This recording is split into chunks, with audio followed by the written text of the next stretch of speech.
Hi friends, मैं दया और दया creative में आप सबका स्वागत है। तो आज हम बोट नेक का बहुत ही प्यारा सुंदर डिज़ाइन बनाएंगे। बहुत इजी तरीके से बनाएंगे, ना इसमें पेपर पेस्टिंग और ना ही बुकरम का यूज़ करेंगे मैं आपको बहुत सिंपल तरीके से ये डिज़ाइन बताने वाली हूँ। तो यहाँ मैं लेंथ ले रही हूँ 14 इंच और इसमें 1 इंच को प्लस करेंगे, तो 15 इंच पे मैंने मार्क किया है। और यहाँ शोल्डर लेंगे, तो शोल्डर आपको शोल्डर का हाफ लेना है, क्योंकि यहाँ हम बोट नेक बनाने वाले हैं।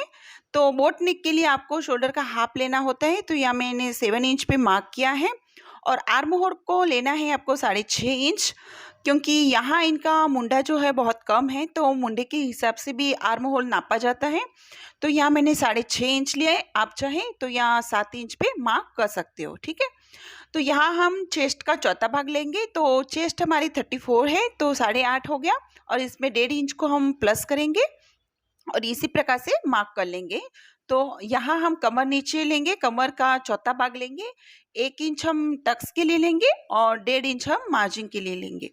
तो इस प्रकार से आपको बैक पार्ट तैयार कर लेना है प्रॉपर तरीके से। और यहाँ मैं मार्जिन की लाइन ड्रॉ कर रही हूँ ताकि आपको समझ में आए कि हमारी ये मार्जिन है। तो यहाँ हम बैक पार्ट का आर्म होल ड्रॉ कर रहे हैं। तो इस प्रकार से मैंने 1.25 इंच बाहर की तरफ आके आर्म होल को ड्रॉ कर लिया है। तो इस प्रकार से आपको आर्म होल को शेप दे देना है। तो यहाँ मैंने नीचे डाउन किया है 1/4 इंच पे और यहाँ मैं शोल्डर पट्टी लूँगी। तो शोल्डर पट्टी मेरी 2.5 इंच की है, उसमें हाफ इंच को प्लस करके 3 इंच की शोल्डर पट्टी ली है। और बोट नेक 3 इंच का मैंने यहाँ पे रखा है, तो आप यहाँ 3 इंच या 3.5 इंच पे बोट नेक रख सकते हो। तो इस प्रकार से आपको बोट नेक का शेप दे देना है। देखो, इस प्रकार से शेप होने के बाद आपको ये कटिंग कर लेना है। अस्तर को सबसे पहले कटिंग करेंगे और यही अस्तर हम मेन फैब्रिक के ऊपर रखेंगे डबल फोल्ड में, और फिर हम तो आपको इसी प्रकार से कटिंग करना है। तो अब मैं मेन फैब्रिक को कटिंग कर रही हूँ। बस आपको सिंपली डबल फोल्ड में लेना है मेन फैब्रिक को और बिल्कुल इसी की तरह आपको कटिंग करना है। अब मैंने अस्तर और मेन फैब्रिक को ले लिया है और इसको हम जॉइंट करेंगे सिलाई लगा के। हमें पूरे में सिलाई लगा के इसको अच्छे से अटैच करना है मेन फैब्रिक और अस्तर को। तो आपको किनारे से सिलाई लगानी है, एकदम आप किनारे से सिलाई लगाइएगा।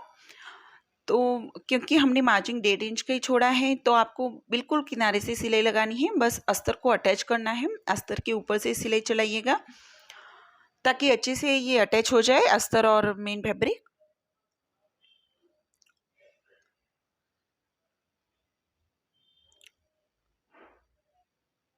तो यहाँ पे जो भी आपको एक्स्ट्रा फैब्रिक दिख रहा है उसको कट कर लेना है। देखो, यहाँ पे एक्स्ट्रा फैब्रिक को कटिंग करना है आपको, अस्तर को बिल्कुल नहीं कटिंग करना है हमें। जो हमारा मेन फैब्रिक है उसको हमें कटिंग करना है। तो यहाँ फिर आपको डबल फोल्ड में इस प्रकार से कर लेना है और हम सीधी साइड ही डबल फोल्ड करेंगे उसको। और आपको इस प्रकार से मार्क कर लेना है, जो आपका बीच का पॉइंट है उसको आपको मार्क कर लेना है। तो यहाँ फिर आपको एक हल्की सी लाइन ड्रॉ कर लेनी है, इस प्रकार से बिल्कुल हल्की सी कीजिएगा ताकि हमें यहाँ डिज़ाइन करने में बहुत ही आसान हो जाए। तो यहाँ मैंने एक कागज़ का चौरस टुकड़ा कटिंग किया है, इस प्रकार से मैंने इसको कटिंग किया है। चौरस का टुकड़ा है ये। तो यहाँ पे आप जितना चाहे उतना चौरस का टुकड़ा यहाँ पे ले सकते हो, आपके अकॉर्डिंग ले सकते हो, जितना आप बैक पार्ट को ओपन रखना चाहते हो उसी प्रकार से। तो यहाँ मुझे थोड़ा ज़्यादा लग रहा था तो मैं और इसको कटिंग कर रही हूँ, तो आप भी इस प्रकार से इसको कम कर सकते हो। तो यहाँ पे मैंने इसको इतना कर लिया है। तो मुझे यहाँ 2 चौरस अपने को बनाने हैं, एक ऊपर और हम एक नीचे चौरस बनाएंगे। तो इस कागज़ को आपको इस प्रकार से बीचों बीच रख के इस प्रकार से इसको ड्रॉ कर लेना है। काफ़ी इजी होता है, इस प्रकार से करने से बार बार नाप लेने की कोई झंझट नहीं रहती। तो यहाँ नीचे की ओर भी हम चौरस को ड्रॉ कर लेंगे। देखो, इस प्रकार से आपको 2 चौरस बनाने हैं। काफ़ी सुंदर लगते हैं ये चौरस बनने के बाद। और हम फिर बटन भी लगाएंगे इसको साइड में से, तो काफ़ी अच्छी डिज़ाइन बनके तैयार हो जाती है ये हमारी। तो इस प्रकार से आपको चौरस तैयार कर लेने हैं। तो यहाँ मैं सिर्फ क्रॉस पट्टी के हिसाब सहायता से ही इसको अटैच करूँगी। देखो, आपको इस प्रकार से क्रॉस पट्टियाँ लेनी है। क्रॉस में कटिंग करना है और क्रॉस में ही उसको आपको जोड़ लेना है। जब आप क्रॉस में ही लगाओगे पट्टी तो आपकी डिज़ाइन काफ़ी सुंदर और अच्छी बैठती है। अगर आप क्रॉस में पट्टियाँ नहीं लोगी तो थोड़ी ठीक से नहीं बैठेगी। तो आपको यहाँ क्रॉस में ही पट्टियाँ लेनी है और क्रॉस पट्टी को लेते हुए आपको बिल्कुल हल्के हाथ से क्रॉस पट्टी को ज़्यादा खींचना भी नहीं है। और यहाँ जहाँ हमारे कॉर्नर हैं वहाँ पे आपको ऐसे फोल्ड करना है। देखो कॉर्नर पे आपको अच्छी तरह से फोल्ड करना है इस प्रकार से। वहाँ पे हमें कॉर्नर बनाने हैं तो कॉर्नर के लिए आपको इस प्रकार से कॉर्नर बनाते हुए फिर आगे की ओर आना है। तो यहाँ 4 कॉर्नर बनेंगे हमारे। जब आपके कॉर्नर अच्छे से बनेंगे तो ये डिज़ाइन काफ़ी अच्छी बन जाएगी आपकी।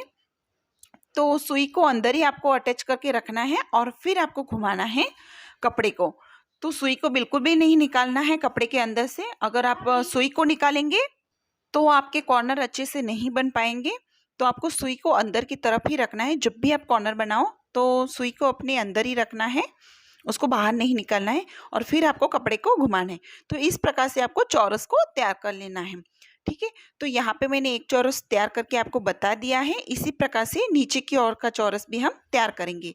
तो यहाँ पे मैंने दोनों चौरस तैयार कर लिए हैं। देखो इस प्रकार से आपको चौरस को तैयार करना है। अब यहाँ जो अंदर का कपड़ा है, चौरस के अंदर जो कपड़ा है उसको हम कटिंग करेंगे। तो आपको इस प्रकार से कटिंग करना है। बिल्कुल अस्तर के किनारे किनारे से यहाँ से कटिंग कर लीजिएगा।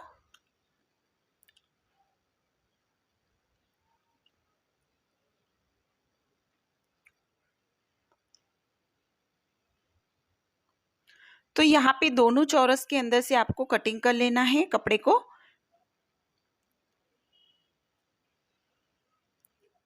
तो ये काफ़ी आसान हो जाती है डिज़ाइन बनाने में। यहाँ बुकरम और पेपर पेस्टिंग की कोई ज़रूरत भी नहीं होती और काफ़ी सुंदर बन जाती है डिज़ाइन। तो इस प्रकार से आपको अंदर से कपड़ा कटिंग कर लेना है और यहाँ पे कॉर्नर पे सिर्फ आपको कॉर्नर पे ही कट लगाना है। यहाँ कहीं बीच में आपको कट लगाना नहीं है।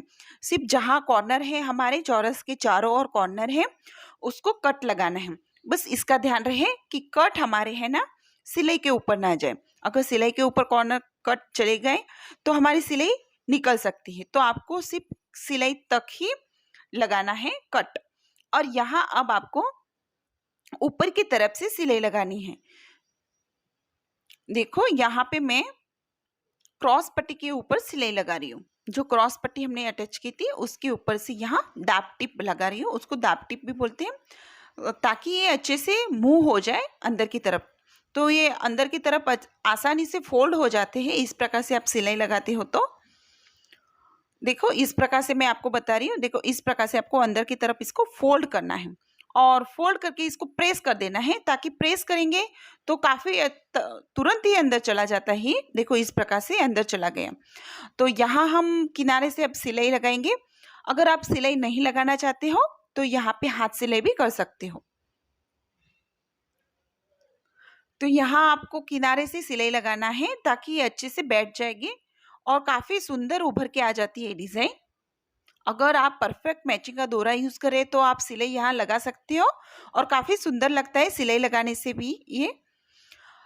अगर आपको हाथ सिलाई लगानी है तो आप बड़े बड़े टाका यहाँ ले सकते हो, बड़ी बड़ी सिलाई यहाँ लगा सकते हो और फिर आप हाथ से यहाँ सिलाई को लगा लीजिएगा।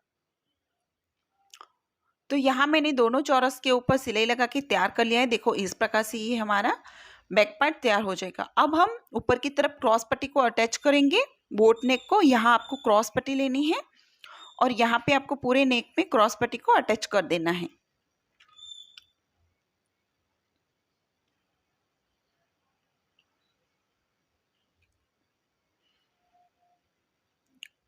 देखो इस प्रकार से आपको जो भी एक्स्ट्रा कपड़ा है उसको कटिंग कर लेना है और यहाँ पर भी आपको छोटे छोटे कट्स लगाना है।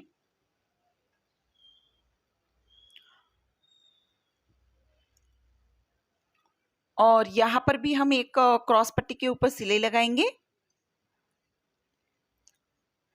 बिल्कुल ऊपर से लगानी है उसके और इसको अंदर की तरफ फोल्ड कर लेना है। देखो इस प्रकार से आपको अंदर की तरफ फोल्ड करना है।